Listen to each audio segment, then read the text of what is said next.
그러면 지금부터 여기 계신 두 분과 함께 우물과 나 낭독해 보도록 하겠습니다. 우물과 나. 일찍이 미국의 시인 로버트 프로스트는 말했다. 시란 번역하다가 길을 잃어버리는 것이다. 이것은 단순한 메타포가 아니다. 왜냐하면 나는 이 말을 실제로 체험했기 때문이다.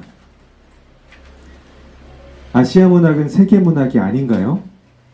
2010년 4월의 어느 저녁, 실버센터라는 이름이 붙은 맨해튼 다운타운의 오래된 빌딩 4층의 작은 교실에서 이 질문을 던졌을 때 나는 그 말이 가져올 파장을 조금도 예상하지 못했다. 아마 그랬기 때문에 바로 뒤에 이렇게 몇 마디 덧붙였을 것이다. 백인과 흑인 말고 다른 인종에 대한 글도 읽어보면 좋겠어요. 지금 읽는 텍스트들은 백인과 흑인, 기껏해야 백인과 비백인이라는 이분법적 사고에 너무 집중하는 것 같거든요. 하지만 이를테면 아시아인도 제국주의와 식민지배 같은 서구 근대화의 희생자고, 그렇다면 그들만의 이야기가 있고 그걸 알아야 할 필요도 있지 않을까요?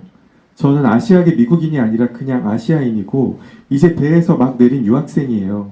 그래서 이 문제는 저에게 좀 더 중요합니다. 뭐가 잘못되고 있다는 건 아니지만요.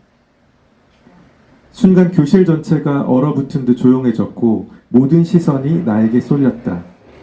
전에도 몇 번 내가 말했을 때 그런 순간이 있었기 때문에 이번에도 나는 내 영어가 이상하게 들렸거나 혹은 또다시 맥락을 파악하지 못한 헛소리를 한 게 아닌지 스스로 의심했다. 하지만 다른 점도 있었는데 평소라면 그런 나를 몹시 안타까우면서도 인자한 눈으로 바라보고 있어야 할 엘리너 웰스 교수의 얼굴이 누구보다 경직되어 보였다는 것이었다. 그녀는 거의 눈동자를 움직이지 않고 말했다. 잠깐 시간을 줄래요? 내가 설명할 수 있어요. 예기치 않게 15분의 휴식 시간이 주어졌고 나는 약간 당황스러운 마음이었지만 교실 밖으로 나가 자판기에서 다이어트 콜라를 하나 뽑아 천천히 마시다가 시간에 맞춰 다시 교실로 돌아왔다. 학생 대부분은 교실에 남아 있었고 특히 웰스 교수는 거의 두 손으로 얼굴을 부여잡은 채 고통스러워하는 듯했다. 자리에 앉으면서 나는 조금 전 일어난 일을 복기했다. 대체 왜들 이러지? 솔직히 말해서 많은 생각 끝에 한 질문은 아니었다. 더 솔직히 고백하자면 생각보다는 감정 때문이었다. 소외된, 무시당하는, 투명 인간이 되어버린 존재가 느끼는 어떤 울적하는 감정. 내가 여기 있다고 소리 지르는 절박한 파토스이자 어설픈 심장의 저항. 내가 듣고 있던 대학원 수업의 제목은 Introduction to World Literature였고 내용은 말 그대로 세계 문학을 다루는 수업이었다. 그런데 학기가 진행되면서 커리큘럼에 있는 텍스트를 읽어갈수록 묘한 감정이 올라갔다. 유럽 문학, 미국 문학, 남미 문학, 아프리카 문학까지 골고루 다루면서 한국 문학, 아니 아시아 문학은 하나도 없었다. 한중일만이 아니었다. 터키, 인도, 카자흐스탄 같은 서쪽과 남쪽과 중앙의 아시아까지 범위를 넓혀봐도 마찬가지였다. 아니, 세계문학이라며 왜 아시아 문학은 하나도 없는 건데? 아시아는 너희한테 뭔데? 자기네들끼리 야구를 하면서도 그걸 월드 시리즈라고 부르는 이상한 자의식을 가진 나라에서 이건 도리어 이상한 질문일 수도 있었다. 하지만 나는 이 수업에 유의한 멕시코시티에서 온 유학생 하나를 제외한 외국인이자 논네이티브 스피커였고 동시에 유일한 아시아인이며 한국인이었다. 교수는 결국 수업을 끝까지 진행하지 못했다. 나는 일종의 죄책감과 억울함을 동시에 느끼며 A라인 지하철을 타고 42분가로 돌아가서 다시 166번 버스를 타고 1시간 반을 더 달려 뉴저지 안쪽의 작은 월세방으로 돌아왔다. 씻고 누웠는데도 쉬 잠이 오지 않아 밤새 뜬 눈으로 뒤척이다 아침 일찍 일어나 버렸다. 평소라면 존재하는지도 몰랐을 시간에 깨어서 인터넷으로 이것저것 의미 없는 클릭을 하던 나는 학교에 메일에 들어가 보고 흠칫 놀랐다. 새벽 1시 넘는 시간에 웰스 교수께서 이메일이 와 있었다. 강의 계획서를 작성할 때 내 의도는 최근에 읽은 책에 나타난 이 정인 종적 사고를 반식민주의 사상을 대표하는 것으로 지시하거나 근대화, 제국주의, 식민 지배에 대한 다른 경험과 비판을 희생하여 네거리 투더를 특권화하려는 것이 결코 아니었어요.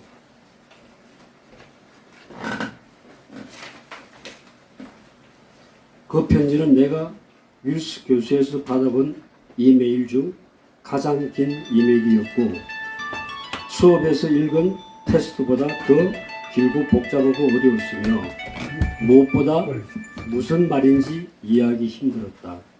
전체적인 느낌은 이랬다. 나는 그런 의도가 아닌데 내가 그렇게 읽었다니까 마음이 몹시 아파.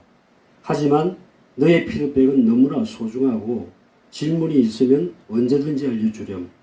나는 교실 안에서 누군가가 소외감을 느끼는 것을 절대 원하지 않고 만약 그런 일이 있었다면 사과할게. 편지 말미에 그는 현대 미국 문학으로 예정된 다음 주 커리큘럼을 취소하고 대신 그 시간을 나에게 전적으로 맡기겠다고 했다. 우리에게 아시아 문학과 한국 문학에 관해 마음껏 충분히 알려주세요.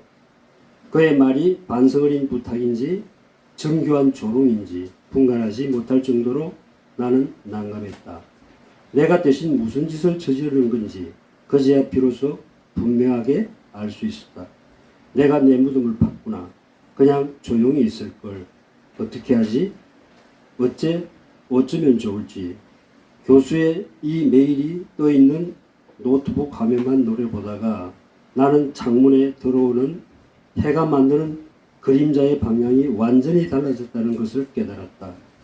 뒤늦게 잠이 쏟아졌다. 자포자기하고 노트북을 덮으려 하는 순간 머릿속에서 무언가 떠올랐다. 그건 순전히 내 눈앞에 보이는 교수 이름 때문이었다. 프로퍼스 웰스. 산모퉁이를 돌아 논가 외딴 우물을 홀로 찾아가선 가만히 들여다봅니다. 우물 속에는 달이 밝고 구름이 흐르고 하늘이 펼치고 파란 바람이 불고 가을이 있습니다. 20대의 나를 매혹했던 수많은 것들이 있었지만 그중 부인할 수 없는 하나는 윤동주였다. 특히 나는 그의 시 자화상에 매료되었는데 젊은 시절 누구나 그렇듯 나 역시 내가 누구인지 도통 알 수가 없었고 나 자신에 관해 우쭐하거나 부끄러운 모순되고 복합적인 감정을 가졌으며 무엇보다 나 자신 말고는 다른 그 무엇도 생각하지 못하는 작고 좁은 인간이었기 때문이었다. 어쨌든 이후 우물이라는 단어는 나에게 윤동주를 불러내는 자동 버튼 같은 것이 되었다. 그리고 교수의 이메일, 아니 이름, 아니 성을 보다가 그 버튼이 다시 눌린 거였다. 웰스, 우물. 그러나 이미 그 시절 나는 후쿠오카 형무소에서 죽어가던 윤동주보다 3살 더 많았고 이 글을 쓰는 지금은 윤동주를 너무 멀게 느낄 만큼 늙어버렸지만 당시 나는 윤동주가 떠오른 것에 감사했다. 영원히 늙지 않는 시인, 근대화 제국주의 식민지배의 피해자이자 희생양, 괴로웠지만 행복했고 행복했지만 괴로웠던 휘파람을 불고 우물을 들여다보던 사나이. 그는 내가 이 수업에 소개해야 할 단 한 명의 아시아인, 단 하나의 한국 문학으로 적절해 보였다. 나는 아마존에 들어가 그의 시 영역본을 찾기 시작했다. 죽음과 세금과 대학원 수업은 피할 수 없다. 2주 후 수업에 나는 윤동주의 시 몇 개를 가져갔다. 일종의 발제자가 된 셈인데 나는 윤동주에 관해 간략하게 사전적 정보를 전달한 뒤 그의 시를 한국어와 영어의 순서로 낭독하겠다고 했다. 시의 번역자가 뉴욕에서 관심과 인기가 높은 테레사 합경차에 딕테를 번역한 김경련이라는 점도 잊지 않고 언급했다. 마지막으로는 프로스트의 말을 인용했는데 시란 번역하다가 길을 잃어버리는 것이니 모쪼록 모두 미로에서 헤매는 기쁨을 만끽하면 좋겠다고 덧붙였다. 나름의 고급 유머였지만 아무도 웃지 않는 바람에 비장한 선언이 되어버렸다. 나는 먼저 준비한 시 2편, 별에는 밤과 십자가를 내리 읽고 각각의 해석과 문학사적 의의를 길게 설명한 후 이번에 낭독할 시는 내가 개인적으로 가장 좋아하는 시라고 소개하며 마지막 시를 읽기 시작했다. Coming around the mountain, I go up alone to the solitary well at the edge of the rice field and peering quietly. 긴장해서 그랬는지 아니면 폰트가 작아서 그랬는지 나는 몇 번이나 더듬고 멈추고 다시 읽기를 반복했다. 얼굴이 점점 달아오르는 것이 느껴졌다. 교실의 침묵은 이제 거의 장례식 수준이었다. 나는 그 장례의 주인공이 내가 될 거라는 걸 어렴풋이 느꼈지만 이제는 돌아갈 수도 도망칠 수도 없었다. 집에서 연습 삼아 읽어볼 때는 이렇게까지 길게 느껴지는 시가 아니었는데 나는 떨림으로 요동치는 목소리를 애써 누르고 또 누르며 마지막 행을 읽었다. Autumn is there and a man like a 이제 충분한 것 같아요. 목이 잠긴 나머지 내가 마지막 한 단어를 발음하지 못하고 있을 때 엘리너 웨일스 교수가 말했다. 고개를 들어 바라본 그의 눈은 원래대로 안타까우면서도 인자했다. 쉬는 시간이 되었을 때 나는 가장 먼저 일어나 교실을 나갔다. 발제를 마무리하면서 웰스 교수는 너무나 의미 있는 시간이 되었다며 나를 죽여 세웠는데 정작 교실에서 나온 박수 소리는 누가 몇 번 쳤는지를 구분할 수 있을 정도로 부끄러웠다. 나는 화장실에 가서 세수를 하고 손을 씻었다. 얼굴은 터질 듯이 뜨겁고 손은 창백할 정도로 차가워서 이 열탕과 냉탕의 기묘한 공정이 나 자신이라는 사실이 믿기지 않았다. 눈에서 흐르는 것이 물인지 눈물인지 구분할 수 없었다. 물때가 잔뜩 묻은 지저분한 거울을 바라보며 거기서 있는 못난이에게 욕을 내뱉으려는 순간 뒤에서 화장실 문이 열렸다. 나는 얼른 다시 수전을 돌려 얼굴에 물을 끼얹었다. 있잖아. 옆 세면대로 와서 물을 턴 건 멕시코에서 온 에밀리였다. 평소에는 너무 말이 없어서 나처럼 영어를 못하는 줄 알았는데 몇 주 전 수업에 라틴 아메리카 문학을 다룰 때 비로소 입을 열더니 폭포수처럼 유창한 영어를 쏟아내서 나에게 배신감을 느끼게 했던 녀석. 아까 그 시 좋았어. 뭐? 내게 읽은 시, 우물 나오는 그 시 좋았다고. 나는 우물처럼 깊게 패인 에밀리오의 눈을 바라보았다.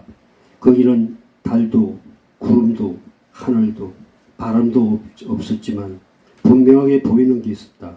그의 말은 너무나 진심이 아니다. 그러나 바로 그 이유 때문에 그의 마음은 너무나 진심이다. 질칠치 못하게도 나는 약간 눈시울이 뜨거워졌다. 하지만 화장실에서 세수하다 말고 울면 정말 못난 사람이 되니까 최대한 밝게 웃으며 답했다. 그럴 줄 알았지? 그치? 일찍이 미국의 시인 로버트 프로스트는 말했다. 시란 번역하다가 길을 잃어버리는 것이라고.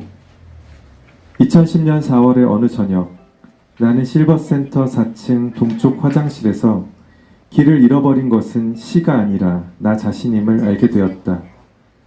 에밀리오가 나간 뒤 나는 변기가 있는 칸으로 들어가 문을 닫고 앉았다.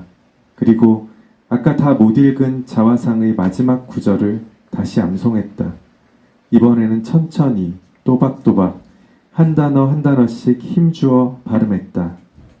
Inside the well, the moon is bright, the clouds flow by, the sky spreads out, a light wind blue wind blows, autumn is there, and a man like a memory. 누군가 화장실 문을 열고 들어왔지만 나는 반복을 멈추지 않았다. Like a memory, like a memory. 네, 이렇게 모두 우물과 나 작가님이 직접 읽어주시고 또 두 분께서 낭독을 해주셨는데요. 어떻게 들으셨는지 모르겠습니다. 몇몇 분의 좀 소감을 좀 간단하게 들어보고 시작하도록 할게요. 일단 우리의 이 소설 읽는 시간 작가와의 만남이 좋은 것이 다른 곳은 그냥 뭐 이런 걸 잘 알지 못한 상태에서 그냥 이야기만 나눌 수가 있는데 저희는 이렇게 직접 다 읽잖아요. 저는 이게 굉장히 의미 있다고 생각을 하거든요. 네, 그래서 다른 작가와의 만남보다 더 멋진 시간이다라는 걸 말씀을 드리고 또 저희가 시나리오가 없습니다. 이제 언제 어떻게 진행이 되어야 될지는 저와 작가님과 여러분의 몫입니다. 자, 그렇기 때문에 자유롭게 좀 이야기를 해주시면 좋겠고요.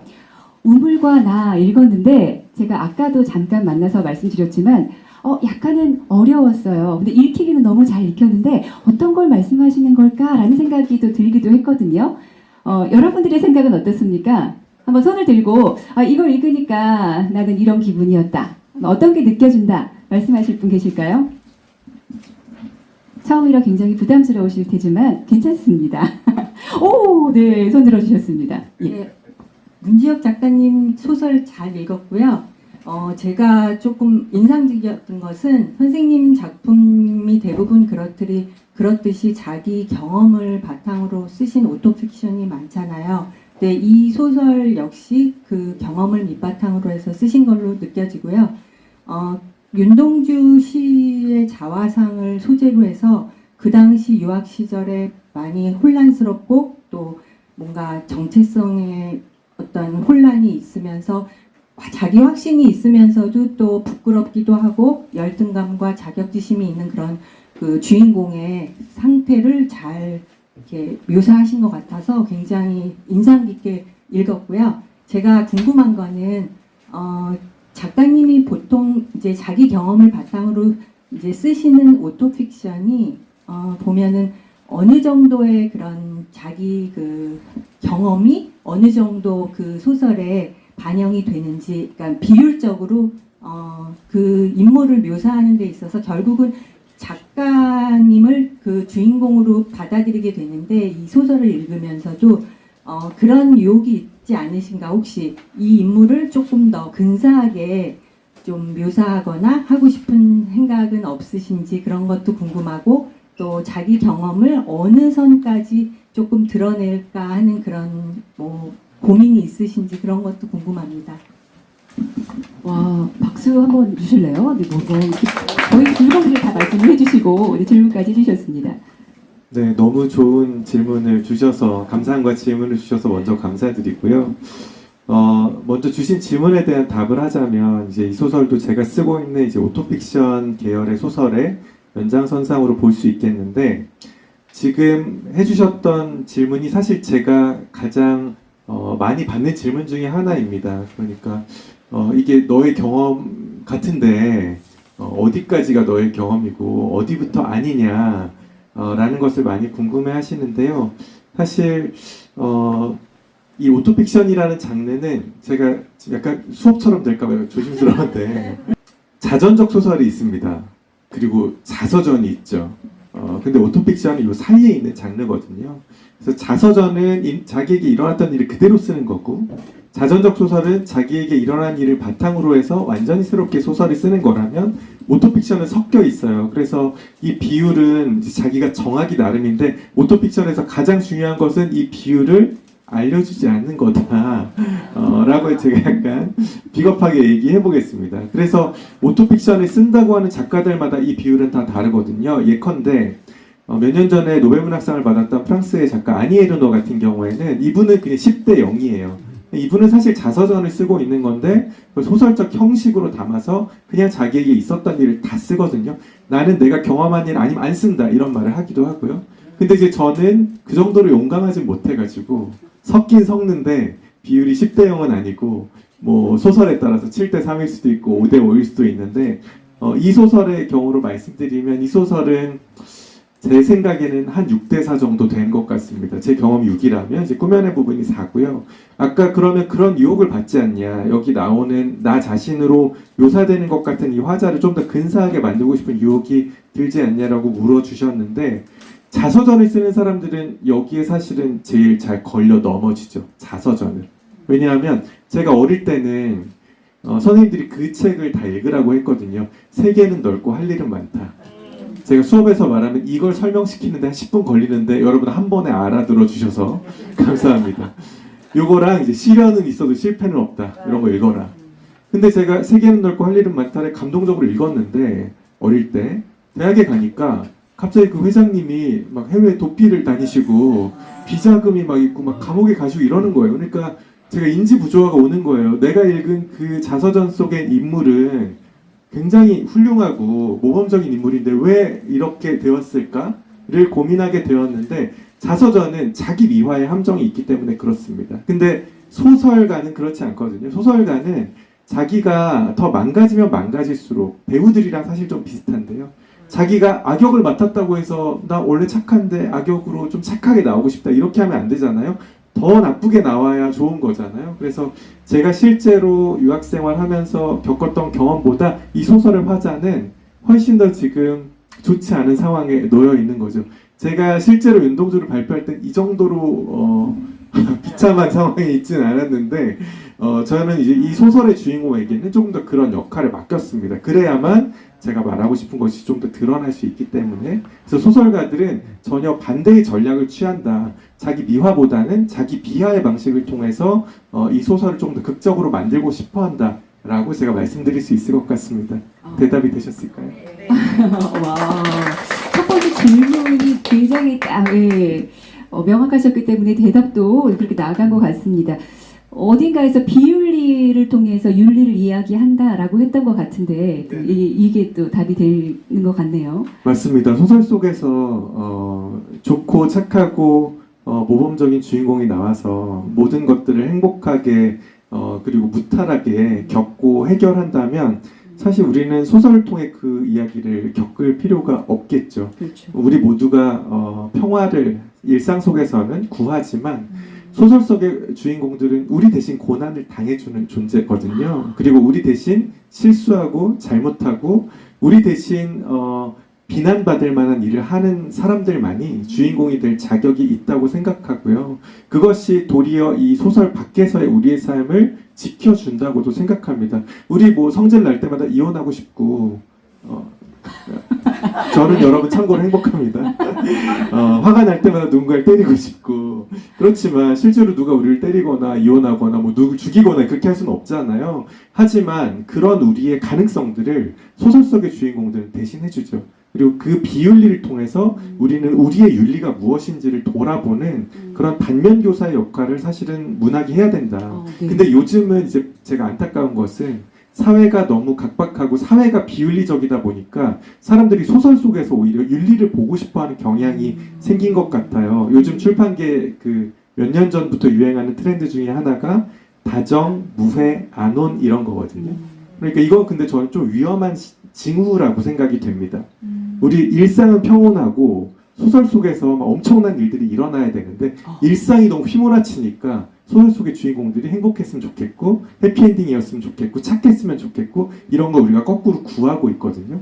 그래서 저는 이건 약간 좀 문제적인 상황이 아닌가라고 개인적으로 생각하고 있습니다. 네, 사실은 이런 이야기에 대해서 저희 말미에 좀 해보려고 했거든요. 다 끝난 것 같아요, 지금.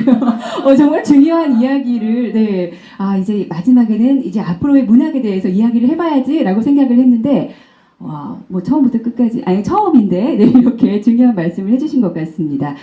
그러고 보면 참, 글이라는 게 그냥 좀 정적이다라고 생각을 했는데 굉장히 동적인 거네요. 하나의 삶을 표현을 하고 우리가 연습해 볼 수 있는 아까 왜 우리를 대신해서 비윤리를 한번 통해서 윤리를 알아본다라고 하는 게 네, 그게 진짜 정말 글이구나라는 생각이 들었습니다. 맞습니다. 예. 그래서 많은 분들이 독서를 되게 수동적이고 뭐랄까요, 좀 적극적이지 않은 행위로 생각하시는 경우가 있는데, 그리고 독서하면 쉰다고 생각하시는데 아닙니다. 독서는 굉장히 적극적인 행위고, 독서를 제대로 하고 나면 지쳐서 아무것도 못하는 게 사실은 정상이에요. 그 안으로 들어가서 그 주인공의 눈으로 그 세계를 경험하는 거잖아요. 굉장히 속된 말로 빡센 정신적 시뮬레이션을 경험하는 거거든요. 그러니까 이거는 육체적으로나 정신적으로나 굉장히 필요한 일입니다. 제대로 읽는다면. 전 정말 제대로 읽었나 봐요. 잠이 정말 잘 오더라고요. 굉장히 읽으면서. 아주 성공적인 독서를 하신 겁니다. 네. 그렇습니다.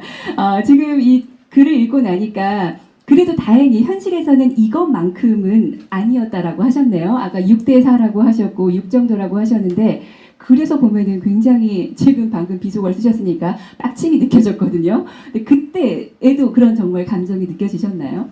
네, 실제로 제가 윤동주를 발표했을 때는 이런 질문을 제가 한 건 맞아요. 왜냐하면 수업 제목이 Introduction to World Literature인데 너희가 생각하는 월드가 도대체 뭐냐라는 게 제가 궁금했거든요. 그러니까 왜냐하면 그 텍스트 중에 제가 아는 게 하나도 없었고, 온갖 종류의 문학들이, 세계 문학들이 있는데 아시아 문학은 딱 빠져 있었다는 거죠. 그러면 저는 유일한 그 교실의 아시아인으로서 너네가 생각하는 세계에 아시아는 안 들어있는 거니? 라는 식으로 이제 약간 딴지를 걸었던 건데, 선생님이 그걸 너무 심각하게 받아들이신 거예요. 너 혹시 나를 인종차별주의자로 생각하는 건 아니지? 왜냐면 미국에서 가장 심한 욕은 레이시스트거든요.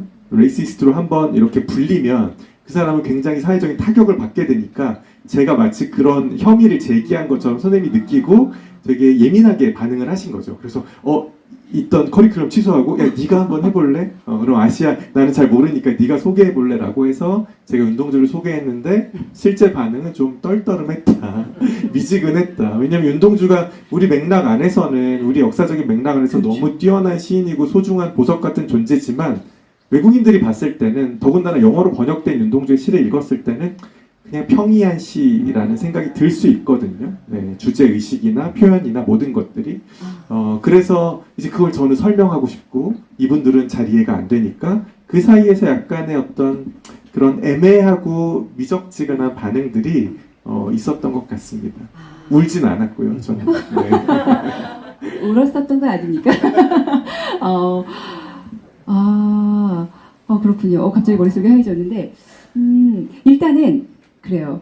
일단 제가 좀 궁금한 것들이 많기는 한데, 요거 한 가지만 먼저 여쭤보죠. 그럼 이 글을 어디에 좀 기고를 하신 건지, 그리고 사실 답을 해주셨거든요. 제가 이 글을 왜 쓰셨나요? 라고 여쭤보려고 했는데 벌써 답이 나오긴 했어요. 그래도 간단하게 이게 어디에 쓰여졌고 언제 쓰여졌는지는 좀 알고 가고 싶습니다. 네, 이 글은 사실 원래 이제 청탁을 받아서 쓰게 된 글이고요. 그 청탁에 그 조건이 있었습니다. 대산문화재단이라는 교보문고를 운영하고 있는 그 재단에서 청탁을 주셨는데 조건이 있었어요. 조건은 윤동주의 시 중에 하나를 인용해야 된다는 거예요.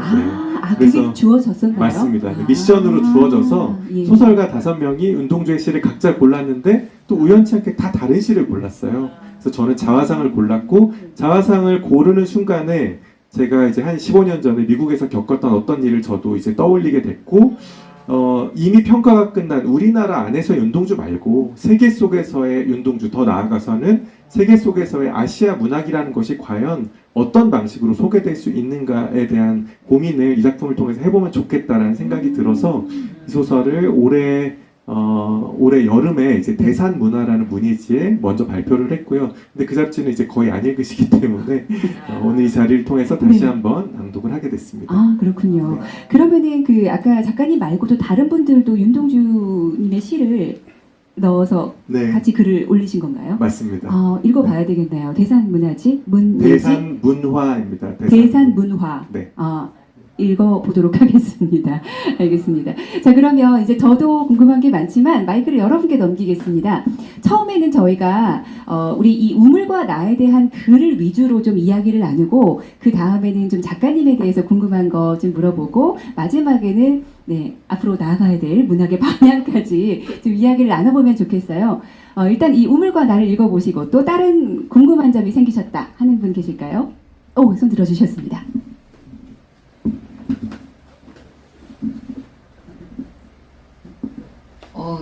이게 우물과 나를 보다는 저는 이 당시 왜 동아시아 문화가 보통 좀 밝지는 않잖아요. 외부에 이렇게 전해질 때. 그래서 아까 작가님 말씀하신 근대화, 제국주의, 뭐 식민지의 피해자, 물론 과거 역사는 우리가 기억을 해야 되고 잊어서는 안 되는 건 맞는데 그 당시 그 작가님이 계셨던 그런 상황들 때문에도 더 이렇게 많이 와닿을 수도 있다라는 생각을 했거든요.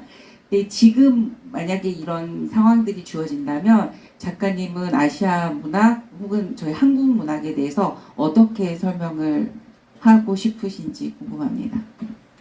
네, 감사합니다. 2010년을 제가 무대로 잡았고 이건 저의 경험에서 비롯된 것이기도 하지만 15년 전만 해도 한국 문학 혹은 한국 문화에 대한 관심이 아주 없지는 않았어요. 제가 느낄 때는 이제 K-팝을 통해서 막 이제 시작하려고 하는 싸이의 강남 스타일이 이제 2012년이니까 이제 그 직전에 어떤 부글부글하는 게 있기는 했는데 한국 문학의 경우에는 사실 더 관심을 못 받았다고 하는 게 조금 더 솔직한 표현일 거고요. 작년에 한강 선생님 덕분에 지금 이제 어떤 커다란 이슈가 생겼지만 사실 이제부터 시작이라고 저는 생각을 합니다.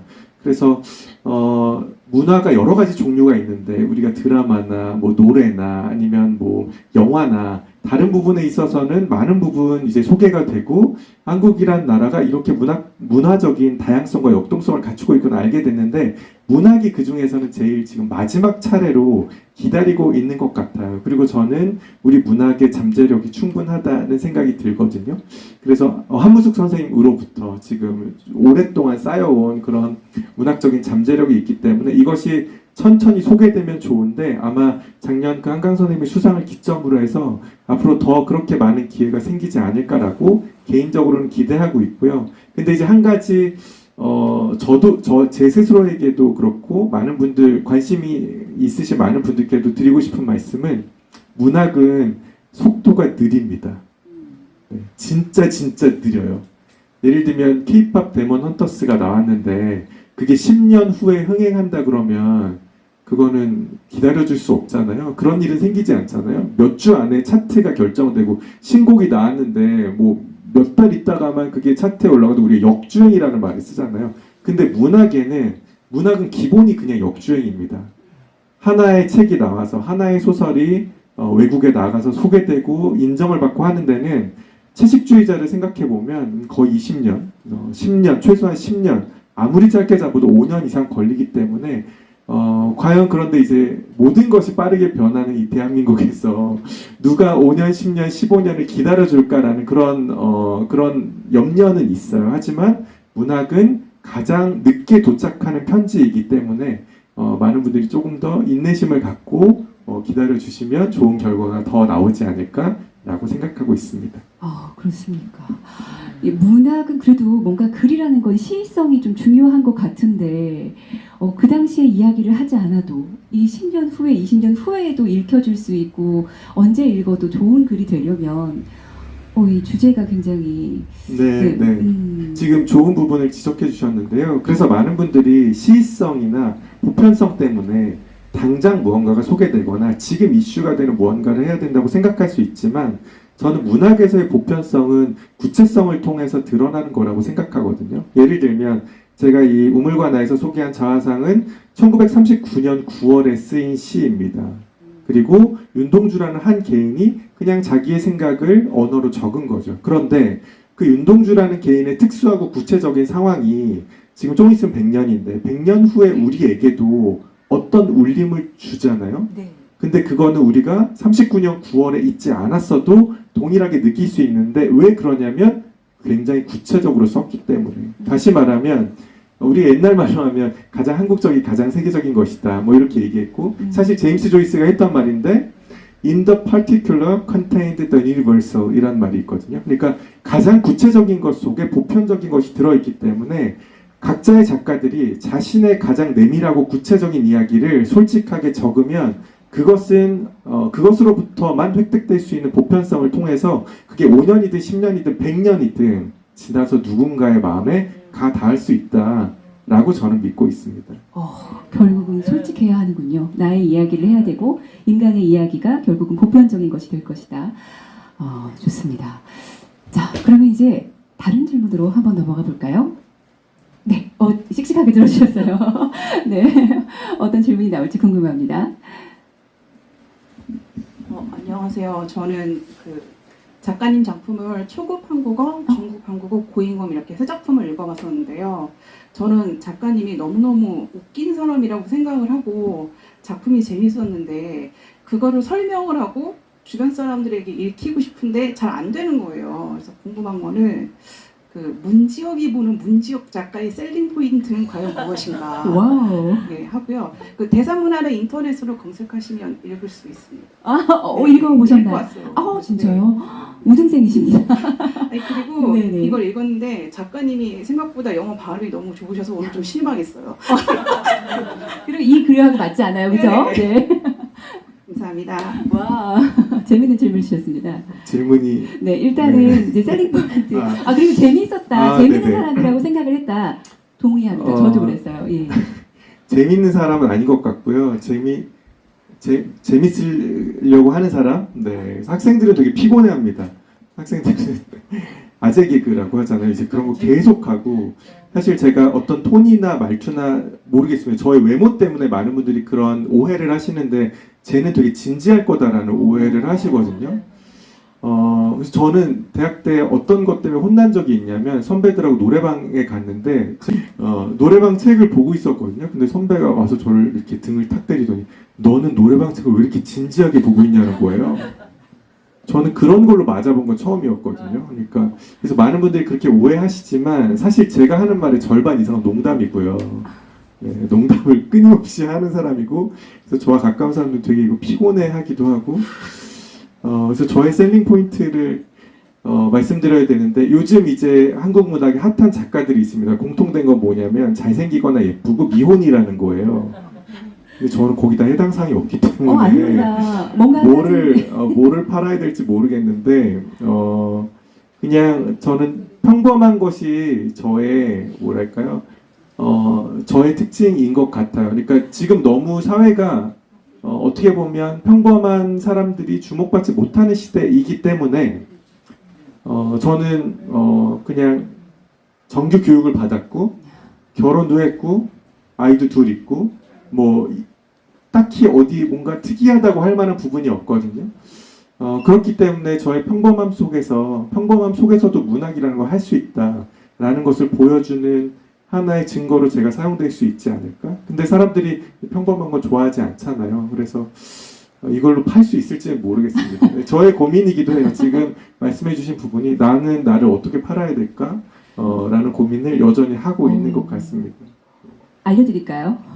알려주세요. 네. 저도 잘 모르겠지만 저도 감상평을 좀 많이 보니까 왜 사람이 말로 어필이 되는 사람이 있고 글로 어필이 되는 사람이 있잖아요. 물론 지금 말씀까지 너무 잘해주셔서 이건 조금 안타깝긴 하지만 글로써 굉장히 뭐랄까요 과장되지 않은 표현을 쓴다. 그런데 거기에서 매력이 있다라고 해요. 근데 분명히 거기에 또 재미있는 포인트를 요소 넣잖아요. 저는 그 부분이 굉장히 매력적인 것 같더라고요. 웃기려고 웃긴 게 아닌데 그냥 한 말인데 간질간질하게 웃긴 그런 게 있어요. 네, 그게 작가님의 셀링 포인트? 네, 제가 지향하는 바는 있습니다. 저는 소설을 쓰든 삶을 살든 평양냉면 같은 사람이 되자 혹은 평양냉면 같은 소설을 쓰고 평양냉면 같은 삶을 살자라는 생각을 하는데 제가 평양냉면 좋아해서도 그렇지만 아무것도 아니잖아요. 아무것도 아닌 것처럼 보이잖아요. 그리고 제가 그 평양냉면 전도하려고 다른 친구들 데려가면 제가 들었던 가장 충격적인 말은 이 걸레밥물 아니에요? 뭐 이런 말들을 들어서 되게 마음이 아팠던 적이 있는데 근데 평범해 보이는 국물이지만 그 육수를 만들려면 대단히 많은 사람들이 대단히 많은 과정을 거쳐서 오랜 시간 숙성하잖아요. 저는 저의 삶이나 저의 작품도 그렇게 읽히고 많은 분들이 감상해 주셨으면 좋겠어요. 근데 평양냉면의 맛을 알려면 한번 먹어봐서는 안 되잖아요. 그러니까 제가 더 많이 좋은 작품들을 써서 여러분이 좋아하실 때까지 10번, 20번, 100번 먹여드리도록 하겠습니다. 네, 그게 저의 지향이라고 말씀드릴 수 있을 것 같습니다. 감사합니다. 맞아요. 이제 평양냉면 하면 걸레방울이다라는 그 언어가 저도 잊혀지질 않는데 진입장벽이 약간은 높기는 하지만 한번 맛보면 그 중독성에서 벗어나지 못하는 평양냉면 같은 우리 문지혁 작가님을 네, 기대하도록 하겠습니다. 우리 네. 이 시간은 또 우리 많은 독자와 또 작가님과의 대화가 중요하니까 또 다른 분들 또 어떤 이야기가 있을지 들어보겠습니다. 네, 안녕하세요. 저는 이제 작가님 초급 한국어 한 몇 년 전에 굉장히 뭔가 좀 이슈가 된다고 들어서 읽으려고 그러다가 계속 못 읽고 있다가 이제 이거를 오게 되면서 어제 뒤늦게 어제 부랴부랴 도서관에서 읽었어요. 근데 이제 아까 뭐 평범하다고 하셨는데 저는 거기서 본인 이름을 직접 그대로 쓰셨잖아요, 본명을. 그것부터 너무나 신선했고 그 다음에 아까도 조금 전에도 얘기하셨지만 약간의 웃음 포인트가 조금씩 있더라고요. 그래서 저는 굉장히 신선하고 좀 새로운 느낌의 작가라는 그런 느낌을 받았거든요. 그래서 그런 느낌 받았고 그 다음에 제가 어제 그거를 다 읽지를 못하고 이제 여기로 왔어요. 그래서 이거를 읽는데 거기서는 이제 가르치시는 입장이고 여기는 이제 뭐 배우는 입장인 것만 다르지 그 시대에를 소재로 하신 거잖아요. 그래서 약간 이어져서 이렇게 어제 읽었던 거랑 이어져서 그 시대에 제가 거기에 있는 것처럼 느꼈었어요. 그래서 그것도 참 좋았는데 제가 드리고 싶은 거는 그때의 경험들이 그 미국에서의 경험들이 작가님의 그런 작품 세계에 굉장히 크게 영향을 미친 것 같다는 느낌을 받았어요. 그래서 제가 다른 소설을 많이 읽지 못해서 더 그렇게 느꼈는데 그때의 경험이 굉장히 큰 영향을 주신 게 맞는지 그리고 본명을 직접 거기에 쓰신 이유는 무엇인지 알고 싶습니다. 네, 감사합니다. 사실 초급 한국어를 읽다가 오셨으면 마치 이 우물과 나라는 소설이 거기에 그냥 들어가 있거나 이어져도 크게 무리가 없다라고 느끼셨을 수도 있어요. 그리고 그게 저의 의도이기도 한데요. 좀 거창하게 말씀드리면 저의 문학적 야심 중에 하나는 제가 살아온 삶을 서사화하는 것이거든요. 그러니까 아까 말씀드렸듯이 구체적인 이야기 혹은 고유한 이야기 속에서 저 개인으로 계속해서 파고 들어가다 보면 그것이 어떤 순간에 아주 거대한 보편성에 도착할 수 있지 않을까라는 기대로 저라는 평범해 보이는 사람의 어떻게 보면 일대기를 작품별로 잘라서 이렇게 하나씩 내보내는 것이라고 생각하실 수 있을 것 같고요.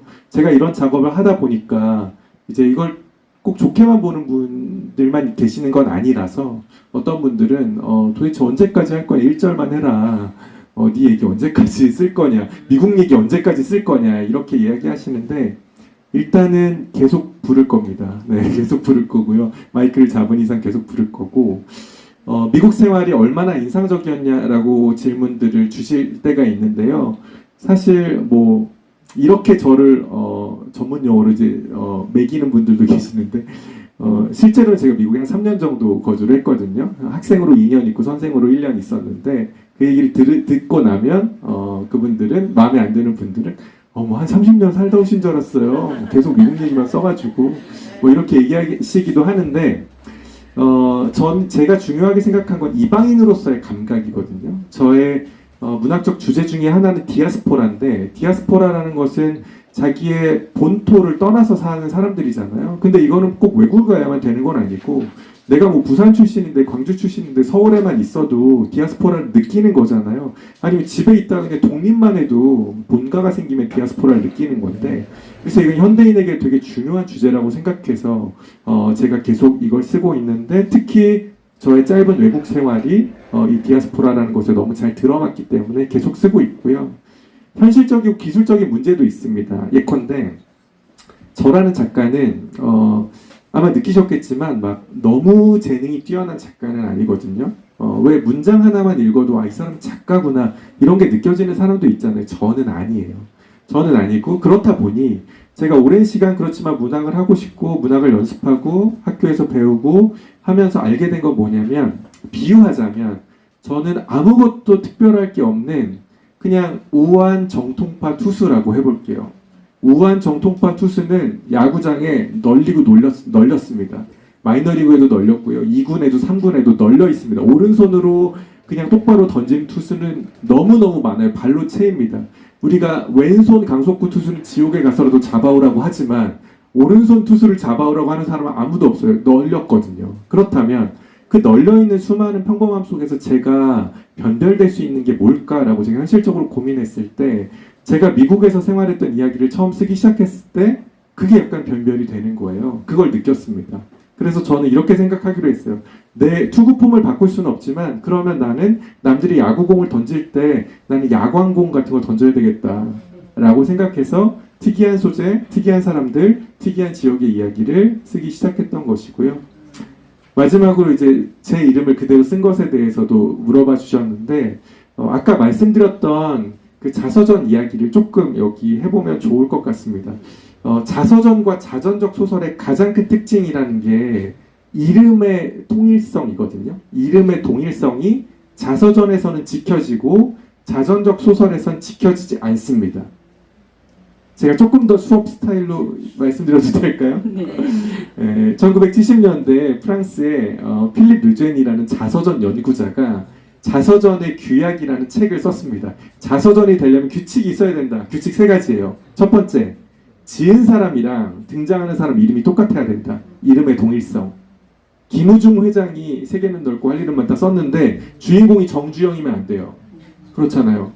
클린턴이 자서전 썼는데 오바마가 주인공이면 안 됩니다. 그런 것처럼 이름이 똑같아야 되고, 두 번째는 참조 기능이 있어야 된다. 예를 들면 자서전에 대우 그룹이 나왔으면 대우 그룹이 진짜 있어야 돼요. 자서전에 서울역이 나왔으면 서울역이 진짜 있어야 돼요. 이게 참조 기능입니다. 이게 있어야 되고, 세 번째는 읽는 독자가 이걸 진짜라고 생각하고 읽어야 된다. 이 3가지가 자서전의 규칙입니다. 근데 자전적 소설을 생각해 보시면 이 모든 걸 다 어기고 있다는 걸 알 수 있어요. 예를 들면 오에 겐자브로가 개인적 체험이라는 자전적 소설을 썼는데요. 주인공 이름이 뭐냐면 오에 겐자브로가 아니고 버드입니다. 이게 소설가들이 제일 많이 쓰는 거거든요. 내 얘기인데 내 이름을 쓰지 않고 다른 사람 이름으로 바꿔버려요. 그러면서 자전적 소설을 쓰죠. 아니면 이름을 안 가르쳐 줍니다. 이런 식으로 쓰거나. 두 번째, 참조 기능은 많은 사람들이 이제 특히 드라마에서 참조 기능을 일부러 망가뜨리려고 하거든요. 이유는 진짜라고 생각하면 안 되니까. 그래서 제일 많이 나오는 게 뭐예요? 한국대학교. 한국대학교? 있을 것 같은데 없어요. 그래서 항상 나와. 이런 거죠. 한국그룹 이런 거 나오잖아요. 일부러 깨뜨리는 거라고요. 몰라서가 아니라 참조기. 왜냐면 서울대학교라고 하는 순간, 연세대학교라고 하는 순간 많은 문제들이 생길 수 있기 때문에 직간접적인 그런 걸 피하려고 참조 기능을 깨뜨리는 겁니다. 마지막 3번째 자전적 소설은 모두가 책 앞에 소설이라고 써 있기 때문에 소설이라고 생각하고 읽는 거죠. 가짜라고 생각하고. 그래서 자서전과 자전적 소설이 이렇게 다른데요. 근데 이제 프랑스에서 또 다른 작가가 필립 르젠이라는 사람이 이런 규칙을 내니까 그런 사람들 있잖아요. 누가 규칙을 정하면 어기고 싶어하는 사람들 있잖아요. 그래서 몇 년 후에 세르주 드브로스키라는 사람이 소설을 내면서 이 자서전의 규칙을 다 지키는 소설을 낸 거예요. 일부러. 3개 다 지켰어요. 이름 똑같고 참조 기능 있고 진짜처럼 썼는데 다 가짜예요. 그러니까 이 소설을 뭐라고 불러야 될지 모르게 된 거죠. 그래서 그때 70년대 후반에 처음으로 등장한 용어가 바로 오토픽션입니다. 그러니까 오토픽션은 자전적 소설도 아니고 자서전도 아니에요. 근데 저는 오토픽션이 되고 싶었기 때문에 주인공 이름을 다르게 할 수도 있었지만 문지혁으로 한 거죠. 네. 그래서 그 초급 한국어의 초고에는 주인공 이름이 다릅니다.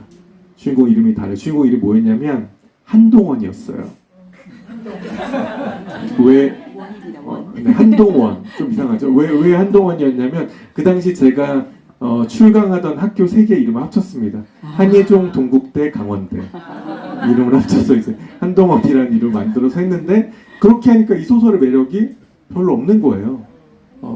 왜냐하면 제가 용기가 없었던 거죠. 제 얘기인데 제 이름을 쓰기가. 그래서 나중에 이걸 고치면서 제 이름을 그냥 넣어봤더니 훨씬 더 무게가 실리는 소설이 되더라고요. 그래서 그 이후로 처음부터 저도 오토픽션으로 쓴 건 아니지만 오토픽션으로 결국에는 전향하게 됐다라고 말씀드리는 게 정확할 것 같습니다. 대답이 되셨을까요? 감사합니다. 방금도 말씀을 해주셨지만 한예종 동국대에 지금 출강을 하고 계십니다. 저희 굉장히 지금 비싼 강의를 짧은 시간에 축약을 해서 들은 거예요. 그렇죠? 자전적 소설과 자서전에 대해서 강의를 들었습니다. 그러면 미국에 대해서 왜 그 이야기를 자꾸 하냐라고 하셨는데 하나의 장치인 거네요. 그러면 그리고 이걸 계속해서 하시겠다라고 선언을 하신 거나 마찬가지일까요? 앞으로도 이 장치는 계속해서 이어나가실 생각이신가요? 네, 제가 몇 절까지 준비했는지 모르겠지만 네. 네, 더 이상 다음 절이 생각나지 않을 때까지는 계속 불러보도록 하겠습니다. 계속될 것 같습니다. 그렇군요. 네, 자 그럼 다음 질문으로 넘어가 볼까요? 예, 저희가 지금 4시인데 우리 마지막 질문 듣고 쉬는 시간 갖고 좀 음료 좀 드시는 시간 갖도록 하겠습니다. 네, 어떻게 제가 마지막에 마이크를 잡게 됐는데요. 문지혁 작가님 직접 만나뵙게 돼서 너무 영광입니다. 팬이고요. 오늘 이렇게 그 한문숙 문학관에서 사실은 매년 이렇게 이런 행사가 열리는 것을 저희는 참석을 하고 싶어서 1년을 기다렸습니다. 네, 이렇게 좋은 날에 우리 작가님과 또 우리 관장님 모시고 이런 자리 맞이하게 돼서 너무 감사드리고요. 저는 뭐 질문이라기보다는 그 한문숙 문학관 수상을 축하드립니다. 네, 질문이라기보다는 소설 읽으면서 굉장히 흐뭇했어요. 보통 소설 읽고 나서 어떨 땐 좀 불편할 때도 있는 소설도 있잖아요. 근데 우물과 나는 굉장히 좀 따뜻한 소설이라고 해야 될까요? 담고 있는 이야기는 주변인들 이야기, 또 아시아 문학 역시나 어떤 세계 문학에서 주변의 문학으로, 또 나 역시 유학생으로서 주변인으로 등장하는 건데, 윤동주의 그 자화상을 통해 가지고 자신의 모습을 찾고 싶어하는 그런 염원이 좀 담겨 있는 것 같기도 하고요. 이제 문장을 보면서 굉장히 제가 탐복하는 문장들이 많았는데요. 그 15쪽에 보면 그 멕시칸의 그 에밀리오가 이로하는 장면이 나오는데, 그 시가 좋았다고 했을 때 그의 말은 너무나 진심이 아니다. 그러나 바로 그 이유 때문에 그의 마음은 너무나 진심이다. 이런 문장이 소름이 돋을 정도로 정말 그 어떤 위로에 대한 이야기를 이런 문장으로 에둘러서 말씀을 하고 있구나 해서 제가 정말 박수를 쳐드리고 싶을 정도로 그런 좋은 느낌이었습니다. 이 자리에는 순수하게 독자들도 계시지만 또 글을 쓰는 작가님들도 있거든요. 그래서 이렇게 문지혁 선생님의 그 소설을 읽으면서 많이 공감하고 또 어떻게 하면 이런 문장을 만들어낼 수 있을까 하는 그런 현실적인 그런 궁금증도 사실 있습니다. 그래서 작가로서 소설을 지을 때 자기만의 어떤 그 이야기를 만들 때 그 느낌이나 어떤 루틴을 가지고 계시는지, 그런 것들을 어떻게 보면 질문이 굉장히 좀 사소한 질문인 것 같은데 궁금해서 여쭤보겠습니다. 감사합니다. 1년을 기다려주셨다라는 말씀 너무 감동적이었어요. 그리고 되게 굉장히 좋은 말씀 많이 하셨고, 특히 중간에 그 문장 저도 밑줄을 그어놓고 따로 빼서 질문을 드리려고 했었거든요. 근데 먼저 나왔습니다. 어떻게 이런 문장을 쓰셨냐라고 해주셨고, 루틴까지. 네, 먼저 좋은 감사 남겨주셔서 감사하고요. 그 해주신 말씀 중에 제가 그 단어가 너무 마음에 들어왔는데, 주변인이라는 단어를 말씀해 주셨는데, 제 생각에도 그런 것 같아요. 우리가 역사를 보통 승자의 기록이라고 한다면 저는 문학은 주변인의 기록인 것 같거든요. 그리고 그렇기 때문에 문학이 우리에게 더더욱 필요하다는 생각이 듭니다. 승자가 모든 것을 독식하는 것을 자본주의라는 시스템 속에서 더 가지고 더 누리고 더 소유한 사람들에게만 모든 자원이 집중되는 이런 현실 속에서 문학의 존재 의의가 무엇이냐라고 물어봤을 때 거기에는 주변인을 위한 자리를 마련해주는 유일한 공간이라는 생각이 들거든요. 그래서 그게 크게 공감이 되었고요. 사실 제 소설에서 문장을 이 좋다는 말은 저는 사실 잘 못 듣는 작가이기 때문에 너무너무 감사하고 제가 오늘 집에 가서 칭찬 일기에 적어두도록 하겠습니다. 네, 그런데 이제 이것도 말하자면 저처럼 재능 없는 작가들에게는 필요한 팁일 수 있는데요. 많은 학생들이 문장 자체를 잘 쓰려고 합니다. 문장 자체를 잘 쓰고 좋은 메타포를 쓰고 아주 기발한 어떤 문장 형식을 통해서 자신의 기술을 자랑하려고 하는데 저는 사실 그게 뭐 좋을 수도 있지만 염려될 때도 있거든요. 그리고 그게 잘 안 될 경우에 내가 문학적 재능이 없다고 쉽게 생각할 수 있는데 또 포기할 수 있는데 저는 진짜 좋은 문장들은 관계 속에서 생겨난다고 생각해요. 우리가 절대적으로 좋은 사람, 절대적으로 나쁜 사람은 없잖아요. 관계 속에서 저 사람이 나에게 은인도 되고 원수도 되는 건데 그렇다면 그 맥락이 더 중요하고 문장도 사실 마찬가지거든요. 이 문장 앞에 혹은 이 문장 뒤에 어떤 문장들과 어떤 단어들이 오느냐에 따라서 평범한 단어들 가지고도 우리는 너무나 매혹적인 구절을 만들어낼 수 있고 또 너무 매혹적인 단어들을 가지고도 아주 뻔한 문장들을 쓰일 수도 있거든요. 그래서 저는 그 문장들 간의 관계에 집중하는 것이 더 좋은 글을 쓰는 방법이 아닐까라고 조심스럽게 생각하고요. 정말 좋은 팁입니다. 고맙습니다. 와, 오늘 칭찬 일기 쓸 거 너무 많을 것 같아요. 오늘 칭찬 얘기를 한 번 새로 살아야 될 것 같습니다. 빈 노트를. 따로 하나 네. 출간하셨으면 좋겠습니다. 제가 좀 이야기를 하고 넘어갈까요? 아니면 그냥 바로 질문으로 아까의 연속선상에서 이어갈지. 먼저 우리 하시고 싶은 말씀이 있으시다. 네. 하시는 분이 계시면 질문으로 시작을 하도록. 네네. 아, 여기도 계시고 뒤에도 계십니다. 일단 참고해 주세요. 예. 네, 저는 책을 읽는 김영입니다. 반갑습니다. 사실 소설 자체는 제가 작가님 소설을 2편밖에 못 읽었어요. 그리고 오늘 3번째 작은 단편으로 만나는데요.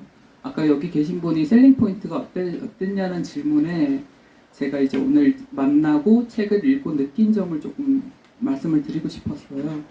어떤 게 있었냐면 사실 그 개발서라든지 에세이 같은 것들은 그 개발서에서 주는 거는 우월성을 느끼게 돼요. 나는 해냈어. 나는 이렇게 했더니 해냈어. 이런 것들이 우월성이 느껴지고 어떤 작가들의 에세이는 너무 어렵기만 해. 그래서 그건 너의 삶이었지라는 게 있었는데 작가님의 작품을 주고는 어떤 느낌을 받았냐면 어쩌면 제가 동시대를 사는 같은 세대라서 느낄 수도 있을 것 같은데 서울대를 나오고 미국 유학을 갔고 심지어 대학에서 이렇게 학생을 가르치는 어떻게 보면 오피니언 리더 그룹에 있는 사람인데 그 사람도 안에 내면은 되게 고민이 많았고 생각이 많고 그걸 현학적이지 않은 단어로 일상적인 언어로 잘난 체하지 않고 그렇게 이렇게 소설을 통해서 전달을 해주시면서 사실은 되게 위안을 받았어요. 그래서 소설 형식인데 이상하게 위안을 주는 느낌이었어요. 너도 고민이 그렇게 많구나. 너도 그렇게 힘들게 왔다 갔다 하면서 성장해 가고 있구나. 그러면서 이제 기대가 생겼습니다. 저 사람은 나중에 좀 더 늙어서 50이 돼서 그리고 60에 돼서 어떤 고민을 하고 살까. 그러면 또 저 사람은 적어도 내가 질문을 했을 때 현학적으로 이렇게 사는 거야가 아니라 나는 지금 이렇게 살고 있어. 그러니까 나와봐. 그리고 너 위로 좀 받아. 이런 느낌이었어서 거기에 셀링 포인트가 있지 않을까? 소설 자체보다. 그래서 작가님을 좀 많이 파셨으면 좋겠다 생각을 해봤습니다. 박수가 좀 나왔으면 좋겠어요. 어떠셨어요? 네, 너무 감사드리고요. 네, 저는 계속 특별할 것이 없는 삶이라고 생각하는데 또 어떤 뭐랄까, 저도 젊은 시절이라고 해서 죄송합니다. 저 여전히 젊지만 철없던 시절에는 저의 그 껍데기를 이루는 뭐 예를 들면 제가 공부를 열심히 했고 뭐 어떤 학교를 갔고 어떤 커리어를 걸었고 이런 것들에 그런 것들을 되게 훈장처럼 자랑스럽게 여기고 간직하고 이러던 시절도 있었는데 그게 어느 순간 아무것도 아니고 그 다음에 하다고 착각했던 저 자신은 너무나 헛똑똑이고 세상에 이렇게 바보 같은 사람이 없고 그런데 이 바보 같은 사람의 어떤 분투를 통해서만 우리가 알 수 있는 무언가가 있다면 그것이 문학적으로 형상화될 만하지 않을까라는 생각이 들어서 사실 제 주변에서 제가 더 많이 보는 부류의 사람들은 너무 흠없는 삶을 살아왔기 때문에 세상도 흠없이 보고 그래서 혼자서 신선 노름을 하고 있는 사람들을 더 많이 사실 봐왔거든요. 많은 것들을 갖고 있는 사람들. 그래서 저는 제가 그쪽 편이 됐으면 좋겠다고 생각했지만 저는 아니었고 제 자신을 좀 더 정직하게 들여다보게 되니까 내가 얼마나 보잘것없는 사람인지를 소설로 쓰게 된 것 같아요. 그리고 그게 지금까지의 제가 써온 글들을 좀 설명해주는 부분인 것 같습니다. 근데 그게 저는 항상 좀 부끄럽거든요. 부끄럽고 좀 민망한데 만약에 그게 팔아도 되는 부분이라면 위로가 된다고 말씀해 주신 게 저는 너무 감사한데요. 만약 그럴 수 있다면 열심히 더 팔고 팔아보도록 하겠습니다. 감사합니다. 진짜 저도 아까 작가님께 정말 그냥 담담하게 내려가는 글인 것 같은데 뭐가 좋은지는 잘 모르겠다라고 제가 설명을 제대로 못했는데 우리 책 읽는 우리 성함이 김영님. 저는 그 소개도 참 좋았어요. 책 읽는 김영님. 작가님 그렇게 소개를 하시든. 학습력이 보통이 아니십니다. 책 읽는 김영님께서 위안을 받았다라는 그 말에서 이거였구나라고 저도 배웠어요. 그리고 늘 작가님께서 저희는 참 감동을 받는데 나는 애매한 사람이다, 애매하다 이런 단어들을 많이 쓰시더라고요. 그렇게 계속 느끼시는 것 같고 그런데 저희는 그렇게 느끼지는 않지만 그러면서도 말씀하셨던 거에서 또 제가 발췌를 했던 게 있는데 성공한 자만이 할 수 있는 기만이라는 또 그런 글이 있더라고요. 그런 문장을 쓰셨는데 저는 정말 이쪽에 서주셔서 저희라고 좀 싸잡아서 될까요? 저희의 쪽에 서주셔서 전 정말 감사드려요. 예. 네, 성공한 자만이 할 수 있는 기만이라는 건 아까 말씀하신 자기계발서에 주로 나와 있는 건데요. 내가 이러이러해서 성공했으니까 너도 이렇게 해봐, 너도 할 수 있어 라고 하는 게 저는 대표적인 기만이라고 생각하거든요. 모두의 주어진 환경이 다르고 재능이 다르고 또 각자의 운이 다르기 때문에 어떤 사람의 성공이 나의 성공이 되기는 사실 어려운 거잖아요. 그럼에도 불구하고 그런 걸 통해서 어떤 책을 쓰고 또 그거를 이제 어떤 자기 PR의 어떤 수단으로 활용한다면 그건 저는 약간 정직하지 못하다는 생각이 들어서 저는 제가 어떻게 실패했는지를 솔직하게 드러내는 방식으로 그런 이야기를 해보고 싶습니다. 네, 좋습니다. 변하지 않으셨으면 좋겠습니다. 네, 그래요. 지금 너무 자연스럽게 이 질문으로 인해서 아까 우물과 나에서 지금 아예 자연스럽게 작가님에 대해서 궁금한 거로 넘어온 것 같습니다. 그래서 이번에도 계속해서 이 작가님에 대해서 좀 궁금한 사항이 있으시면은 질문해 주시면 좋겠고요. 아까 손 들어주셨었죠? 네. 네, 안녕하세요. 저는 책 읽는 모임 책가방에서 나온 홍성미라고 합니다. 책이 가득한 방이라는 뜻이고요. 책가방은 제가 궁금한 거는 이렇게 오토피션을 이렇게 지속적으로 추구하시다 보면은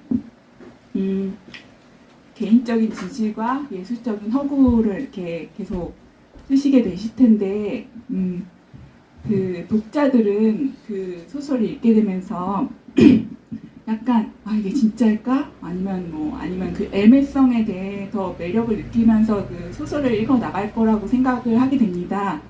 그러면 그 추구하시는 그 오토픽션에서는 그런 상황을 계속 유도하시는 건가요? 이렇게 애매하게 어떤 걸 섞어 놓음으로써 그래서 그런 것을 추구함으로써 이루고자 하는 그 문학적인 목적이랄까 그런 것도 궁금하고요.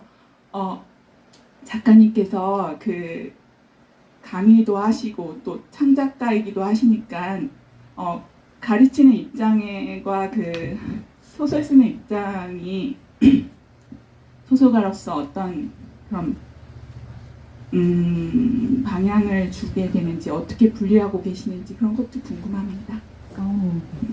네, 두 가지 질문 주셨는데요. 제가 첫 번째 질문부터 말씀드려 보겠습니다. 일단 오토픽션을 쓸 때 생긴 어떤 문학적 효과가 있는데요.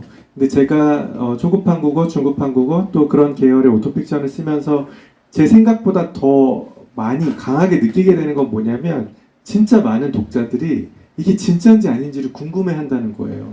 네. 그래서 초급 한국어라는 소설을 이제 안 읽어보신 분도 계시겠지만 제가 스포일러를 드려서 죄송한데요. 3초의 스포일러 하겠습니다. 이 소설 결말에서 이제 주인공의 엄마가 죽는데요. 이 소설이 나오니까 제 주변에서 저를 아는 사람들은 저에게 연락을 해가지고 너 어머니가 돌아가셨으면 부고를 내야지. 그렇게 혼자 장례를 치르면 어떡하냐. 너 혼자서 그렇게 하면 어떡하냐. 막 혼이 났습니다. 근데 저희 어머니 안타깝게도 잘 살아 계시거든요. 네. 말이 좀 이상한데 안타깝게도 잘 살아 계십니다. 건강하게. 그리고 저를 모르는 분들은 이제 그 소설에 나오는 문지혁과 저를 하나로 생각하시는 거죠. 그래서 제 욕이 인터넷 찾아보시면 엄청 많습니다. 어머니가 한국에서 위독한데 소설 쓰겠다고 미국에서 공부를 하고 있어? 이거 K 장남의 아주 전형적인 예술충 K 장남이다. 혐오 표현인데요. 네, 예술충 K 장남. 한심한 소설이다. 그리고 거기에 보면 이제 그 여동생이 한국에서 문지혜라는 여동생이 어머니를 헌신적으로 간호하면서 막 오빠를 막 욕하거든요. 그러니까 젊은 여성 독자들은 다 이 여동생한테 이입을 해가지고 나는 이 문지혜가 좋고 이 문지혁은 이건 죽일 놈이다 이렇게 이야기를 하시는데 제가 억울하지만 말할 수 없는 거 이제 요즘은 말하고 있는 거 뭐냐면 문지혜는 없습니다, 여러분. 저는 여동생이 없어요. 아, 여동생이 없나요? 네, 저는 여동생이 아예 없습니다. 저희 어머니 안타깝게도 잘 살아계시고.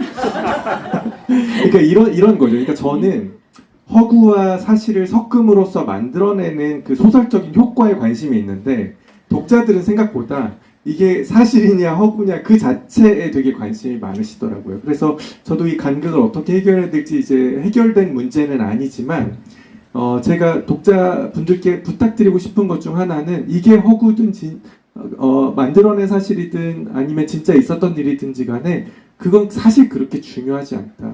한번 생각해 보세요. 여러분의 하루를 돌아보셔도 누군가에게 오늘 있었던 일에 대해서 말할 때 우리가 흔히 이제 MSG 친다고 하죠. 살짝씩 허구를 섞잖아요. 이 이야기를 더 극적으로 만들고 싶어서 혹은 이 이야기에서 나를 부각하고 싶어서 내 감정을 드러내고 싶어서 우리가 계속해서 진실을 허구로 약간씩 왜곡 변형하는 일은 우리가 늘상 하는 일이거든요. 근데 그걸 소설에서 똑같이 할 뿐인데 거기에서 그걸 너무 살과 뼈를 분리하듯이 분리하려고 하지 않으셨으면 좋겠다. 이걸 그냥 하나의 물고기로 받아들여 주셨으면 좋겠다라는 것이 저의 바람이고요. 그러다 보니 재밌는 일도 생기는데요. 제가 뭐라고 정확히 찝어서 말씀드릴 수는 없지만 이제 여동생이랑 어머니는 너무 많이 물어보셔서 이제 공개를 했고 나머지는 공개하지 않고 있는데 이렇게 생각하세요. 제가 진짜 있었던 일을 썼거든요. 그럼 그 부분은 이렇게 얘기하세요. 아, 역시 소설이라 좀 자기적인 부분도 있네. 이렇게 얘기하시고요. 제가 열심히 이제 꾸며낸 부분들이 있잖아요. 그럼 야 봐라 여기 얘는 진짜 있었던 일 그대로 다 썼네. 이렇게 얘기하십니다. 그러니까 이게 되게 재미있어요. 그러니까 제가 꾸며낸 부분은 진짜라고 생각하고 제가 있었던 일 그대로 쓴 부분은 가짜라고 생각하시는 거죠. 그래서 이런 것들을 짐작하거나 혹은 가늠해 보는 것이 오토픽션을 읽는 하나의 재미니까 이걸 있는 그대로 굳이 분리하지 않고 즐겨주셨으면 더 좋겠다라는 게 제가 하고 싶은 이야기이고요. 그래도 욕먹어도 좀 재밌지 않나요? 그렇게 독자들이 이렇게 재밌게 오해하는 거. 네. 근데 이제 악플이 어떤 수준을 넘어가면 저도 이 상처를 받는데요. 제 취미 중에 하나가 또 악플 수집이기 때문에 네, 좀 이따 기회가 되면 몇 개 소개해드리도록 하겠습니다. 재밌겠다. 악플 소개 재밌겠네요. 사람들은 네. 욕을 하고 싶어하는 또 그것도 있거든요. 그렇죠. 네, 그렇죠. 그게 굉장히 하나 물었다. 네, 요놈 딱 잡았다. 이거 있거든요. 맞아요. 네.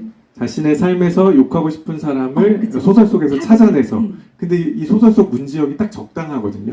욕하기 좋아요. 그래서 우리 집에도 이런 일 있었는데 오빠 공부시킨다고 나 이렇게 했는데 뭐 이런 것들 이런 것들로 인해서 욕을 많이 먹고 있고요. 아까 말씀해 주신 두 번째 질문으로 넘어가면 소설을 가르치는 일과 소설을 쓰는 일을 제가 동시에 하고 있는데요. 그래서 많은 분들이 생각하실 때는 이게 그냥 어차피 문학을 공부했으니까 가르칠 수도 있고 쓸 수도 있는 것 아닌가라고 생각하시지만 사실 굉장히 상반된 성격을 가진 일이라서 그 모드를 전환하고 기여를 바꾸는 게 꼭 쉬운 일만은 아닙니다. 그래서 작가들 중에서는 가르치는 일을 되게 어려워하는 분들도 있어요. 근데 다행히 저는 이제 그렇지는 않아서 하고 있는데, 그리고 저의 생계를 상당 부분 책임져주고 있기 때문에 그 일을 하고 있기도 한데요.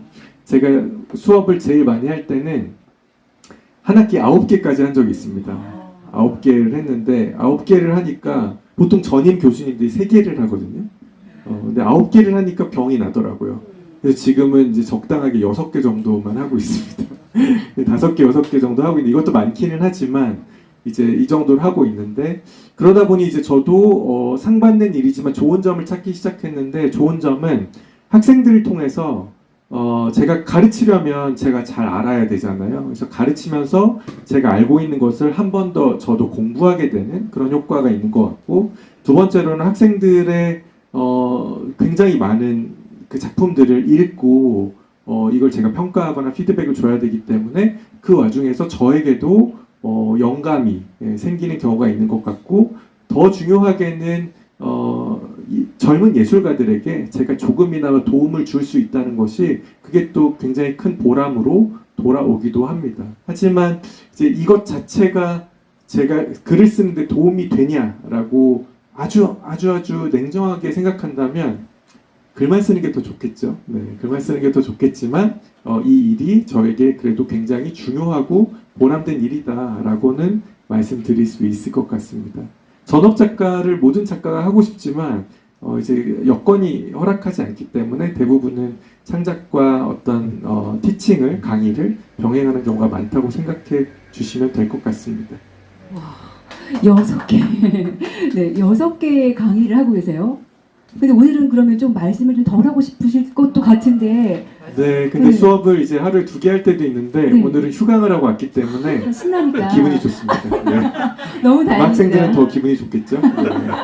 어때요? 오늘 그 학생들의 그 분위기가 좋은가요? 아니면 저희의 분위기가 좋습니까? 사실 제가 이 말씀 드리고 싶었는데요. 요즘 대학 교실의 분위기는, 아마 대학 교실의 분위기를 예전의 기억으로 생각하실 수 있잖아요. 요즘은 굉장히 서늘하고요. 좀 더 정확히 말하면 싸늘합니다. 제가 무슨 말을 해도 그냥 저기서 뭔가 어떤 아저씨가 떠들고 있구나 정도로 생각하기 때문에, 그리고 이런 마인드가 강해요. 교육 소비자라고 생각해요. 항상 내가 등록금을 지금 수백만 원 냈기 때문에 나는 이 강의를 통해서 배울 권리가 있다.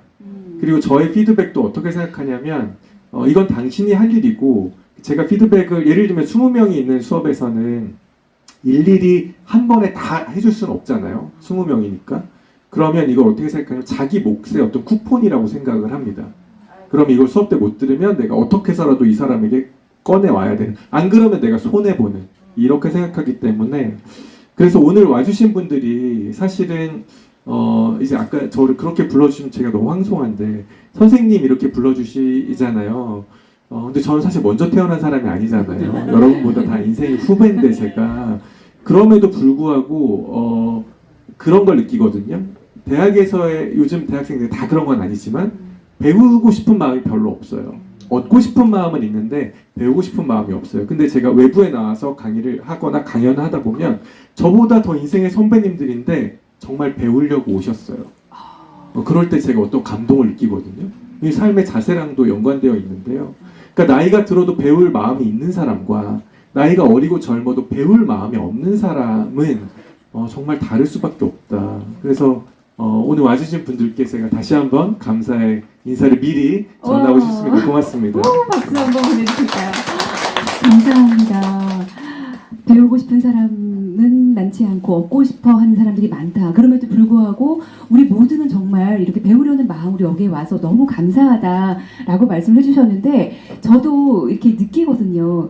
한 번, 두 번 와주신 분들이 계신데 이렇게 또 찾아오신다는 거에는 뭔가를 이렇게 또 찾고자 하는 그 삶의 자세, 저도 굉장히 많이 배우거든요. 열심히 아까 말씀 살아야 되겠어요. 주셨던 것처럼 1년을 기다렸다는 말씀 네. 주신 게 네. 저희가 인상에 깊이 남았는데요. 맞아요. 왜냐하면 학생들한테는 이 수업 시간이 돌아오지 않았으면 좋겠는 시간이거든요. 근데 매주 돌아와요. 근데 기다리지 않는 것이 돌아오는, 청구서처럼 돌아오는 것과 내가 무언가를 기다려서 그 자리에 가는 거는 다른 마음일 수밖에 없잖아요. 그래서 더 이 자리가 저에게는 뜻깊게 느껴지는 것 같습니다. 마찬가지입니다. 오늘 진짜 너무 좋은데요, 이 시간. 네, 정말 좋습니다. 자, 그러면 이제 또 한 번 들어주셨습니다. 아까 책 읽는 김양입니다.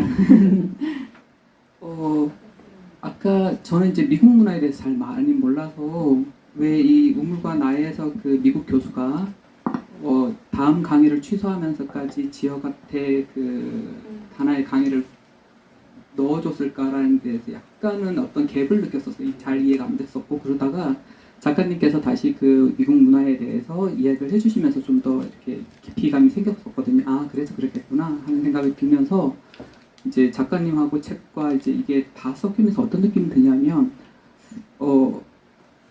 물론 그 실버타운의 대학원생들은 그 한국 문화를 모르니까 그래서 윤동주를 이해를 못했을 텐데, 어쩌면 이제는 한국의 역사에 대해서는 많이들 조금씩 관심을 가지실 것 같은데, 그 작가님 동년배에 있는 아저씨 문화, 그러니까 저희 아줌마 문화는 이제 드라마로 많이 알려지고 있거든요. 아줌마들이 K 장녀들이 가지는 아픔이나 이런 것들은 뭐 워낙 넷플릭스 같은 데서 나오니까.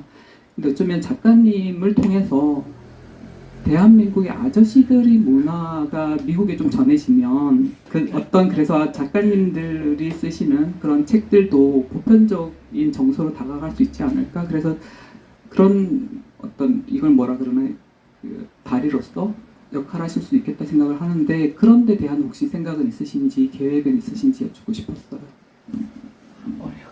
네. 과연 대한민국의 아저씨 문화가 전파할 만한 것인가에 대한 생각은 좀 더 해봐야 되겠지만요. 연구 대상인 건 확실합니다. 네. 그리고 또 이제 MZ 세대라는 말도 MZ 세대가 들으면 되게 기분 나쁘잖아요. 너무 서로 다른데 이걸 하나로 묶어서 부르니까.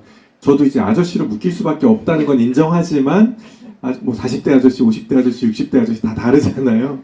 그래서 아마 다 다를 텐데, 근데 그런 생각을 가지고 있습니다. 제가 원해서 되는 것, 계획해서 되는 것은 아니지만, 제가 어떤 세대를 만약에 대표할 수 있다고 한다면, 지금 우리 문단에서 아주 우리가 현실적으로 봤을 때, 40대의, 그러니까, 일반적인 기준에서의 결혼하고, 가정을 이루고 아이를 키우면서 작품 활동을 하는 작가가 찾아보시면, 진짜 없습니다. 진짜 없어요. 네. 한 손가락 안에 들어갈 거예요. 네. 그래서 진짜 몇 명 없기 때문에 저는 그렇지만 그렇다고 해서 그런 사람들의 삶이 대표될 가치가 없는 것은 아니잖아요. 사실은 대부분의 사람들이 그렇게 살아가고 있고, 근데 이제 지난 어떤 5년, 10년의 한국 문학을 되돌아보면 이게 잘못됐다는 게 아니고, 페미니즘과 퀴어 이 두 가지 키워드로 지금 10년 동안 왔거든요. 네, 2016년부터.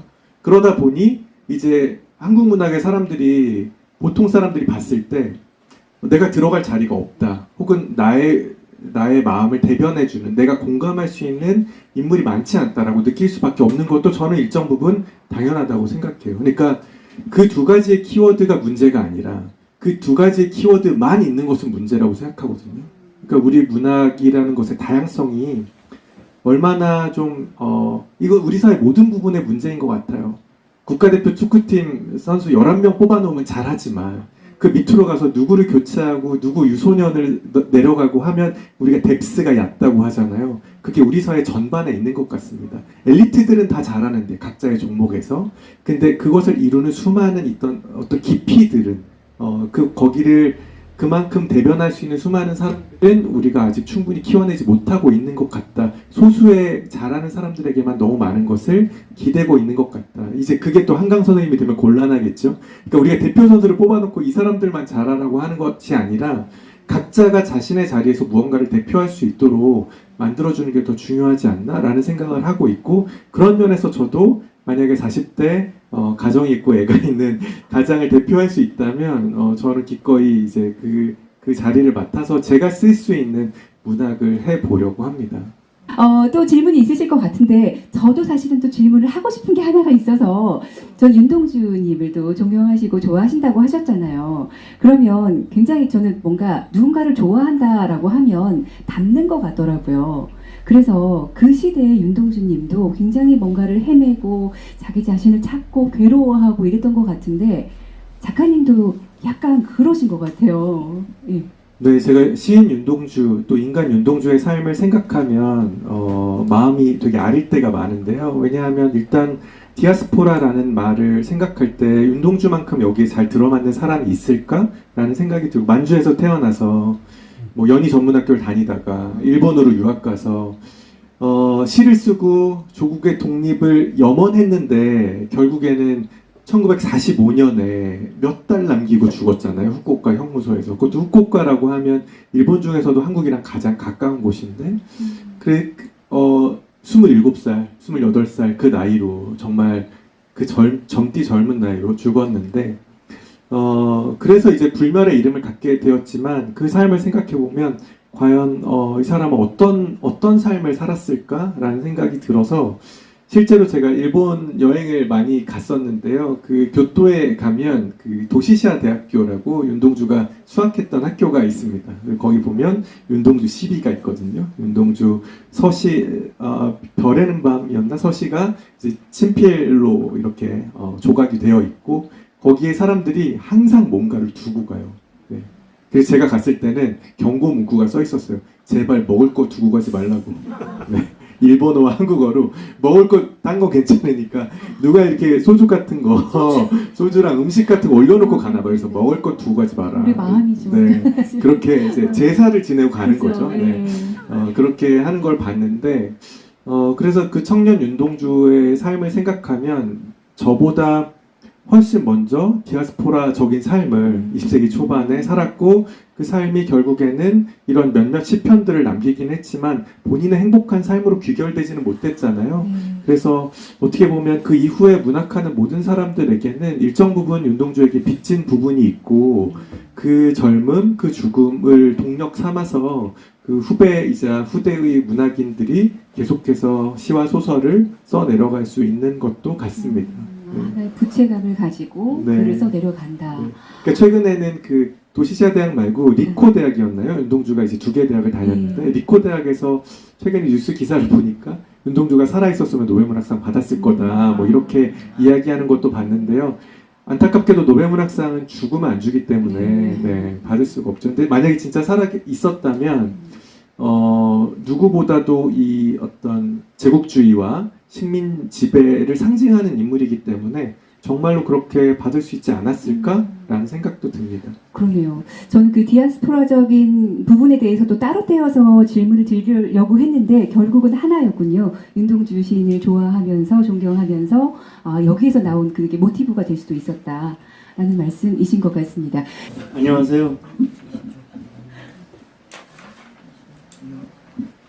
저 이상문학상 수상작의 그 허리케인 나이트 거기 이제 글이 올라오고 그 뒤에 이제 그 작가와의 대담한 글을 이제 읽어봤어요. 근데 그 끝에 이제 내가 잘할 수 있는 영역이라고 이제 하셨던 부분이 미리 뭐 말씀도 하셨는데 우리 매일과 극단적인 고통이 어떻게 현실에서 충돌하면서 실제를 이루고 있는지에 대해서 이제 관심이 있으시다고 마지막에 그렇게 말씀하셨거든요.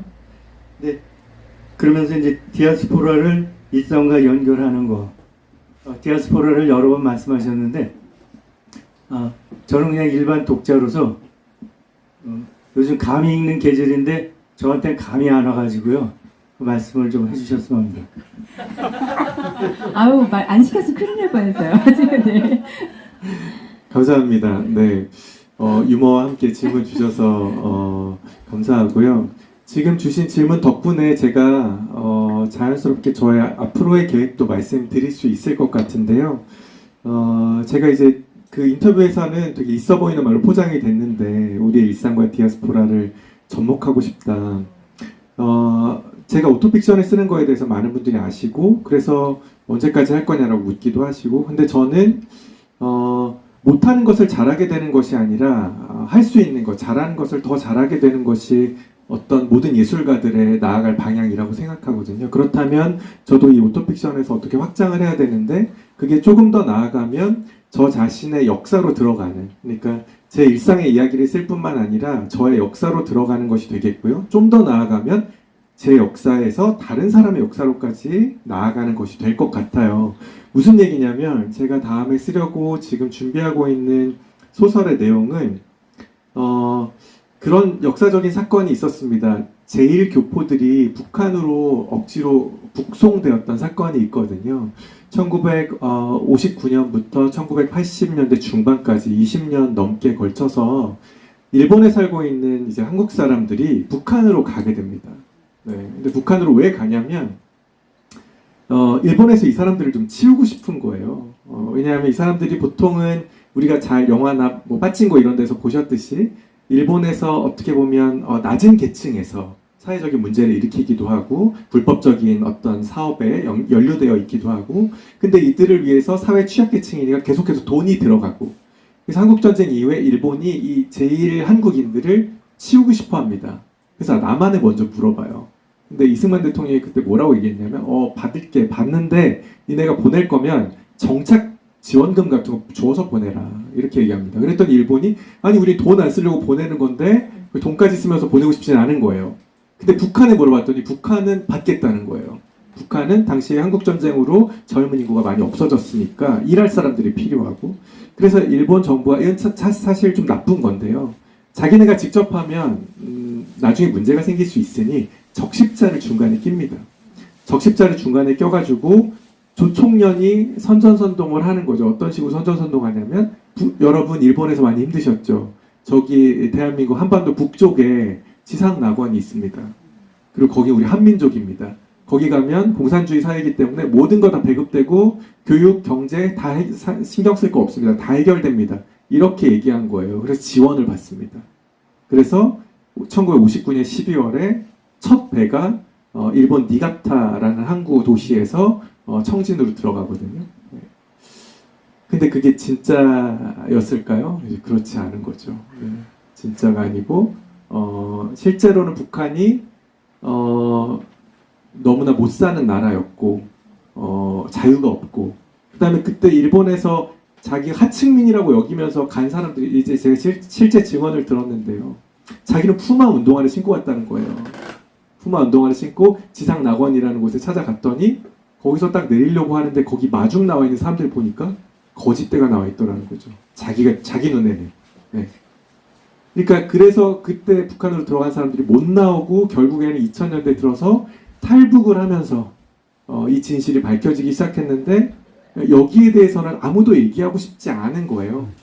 왜냐하면 북한은 당연히 얘기하고 싶지 않고 일본도 자기네 과오니까 얘기하고 싶지 않아요. 남한은 관심이 없어요. 우리 위안부 문제도 다 해결 안 됐다고 생각하는데 이것까지 신경 쓸 여력이 없어요.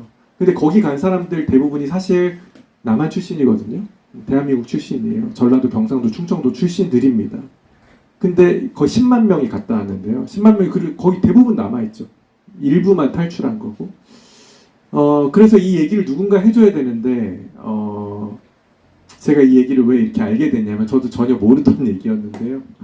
진짜 영화 같은 얘기인데 어떤 분이 갑자기 저한테 몇 년 전에 이메일을 하나 보냈어요. 자기가 일본에 살고 있는 북한 사람인데 자기를 만나달라는 거예요. 너무 이상하잖아요. 제가 만나면 안 될 것 같아가지고.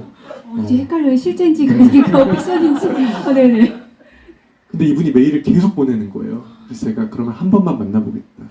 시청에 있는 스타벅스에서 만났습니다. 그랬더니 이분이 몇 시간 동안 이 얘기를 이제 해주는 거죠. 그래서 결론은 뭐냐면 자기네들의 목소리가 되어달라는 겁니다. 네. 그래서 저는 이거는 그분들 각자의 오토픽션이기도 하고 저의 오토픽션과 연결되는 지점이기도 한 것 같아요. 그래서 이게 되게 어려운 작업일 수도 있고 아까 말씀드렸듯이 모든 나라의 모든 사람들을 불편하게 만들 수 있거든요. 네. 심지어 미국도 이 얘기를 안 좋아한대요. 왜냐하면 한미일 공조를 하고 싶은데 서로 싫어하게 되니까. 그래서 이분들이 지금 막 유럽에 가서 이 얘기를 막 하고, 근데 유럽은 자기네도 지금 힘든데 이 얘기 들어줄 여력이 없고 막 이런 상태거든요. 그래서 만약에 저에게 조금 더 주어진 어떤 문학적인 소명이 있다면 저의 개인적인 이야기로 제가 어떤 본격적인 소설의 커리어들을 지금 진행하고 있지만 목소리가 없는 분들, 그리고 잊혀진 역사 속에서 기록되지 못한 주변인들의 이야기를 기록해야 될 책무가 저에게 있는 게 아닐까? 안타깝게도 살아계신 저희 부모님들은 되게 걱정하시거든요. 북한에서도 너를 밉게 생각하고, 일본에서도 밉게 생각하고, 뭐 이런 거 아니냐 등등등의 염려를 벌써부터 하시는데, 저는 언젠가 제가 해야 될 일이라고 생각하고, 그런 측면에서 그 인터뷰 때 그런 이야기를 했는데요. 앞으로 저에게 향후 10년간 굉장히 중요한 작업이 될 것 같다는 그런 생각을 하고 있습니다. 와, 박수 한번 해주시고 감사합니다. 자꾸 들으면서 진짜 윤동주 시인을 닮았다라는 느낌이 들었어요. 그렇게 느끼신 분이 계신 것 같습니다. 뭐 바쁜 게 악한 것이다라고 하는 말도 있고 정말 책임지지 않으려는 사람들이 많은데 앞서서 이야기했던 것처럼 소설이라는 것이 그리고 글이라는 것이 굉장히 동적인 것이구나. 우리가 이렇게 소명을 안고 나아가야 되는 방향이구나라는 것까지 말씀을 해주신 것 같습니다. 뭔가 든든해지면서 짐을 좀 안고 가셔야 하는 또 그런 사명감이 있지 않을까라는 생각이 듭니다. 자, 오늘 어떠셨습니까? 좋으셨습니까? 네. 네, 감사합니다. 우리 1시간 50분 동안 함께해 주신 여러분들도 너무나도 감사드리고요. 우리 끝까지 함께해 주신 우리 소설가 문재웅님께도 큰 박수 보내주시면 감사하겠습니다. 고맙습니다. 네, 여기서 인사드리겠습니다. 감사합니다.